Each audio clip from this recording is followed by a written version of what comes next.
কেতিয়াবা আপোনাৰ স্বাভিমানত কোনোবাই এমুঠি আঁতৰ সানিছে নেকি? সানি দিছে নেকি অভিমানত একুৰা জুই? কেতিয়াবা অপ্ৰিয় যেন লগাবোৰো সাৱটি ৰাখিবলৈ লৈছে নেকি আন কাৰোবাৰ এষাৰি মৰমৰ মাত শুনিবলৈ?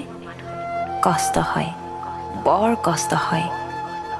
মই বুজি পাইছোঁ আপোনাৰ অনুভৱখিনি, কিন্তু তেওঁ বুজি পাইছেনে?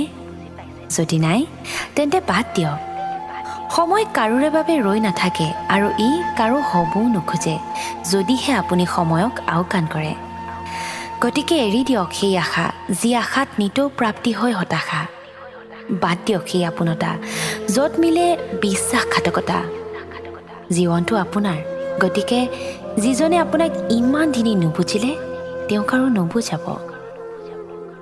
গতানুগতিক জীৱনত অপ্ৰয়োজনীয় যেন লগা কামবোৰ প্ৰায় এৰাই চলাই মংগল।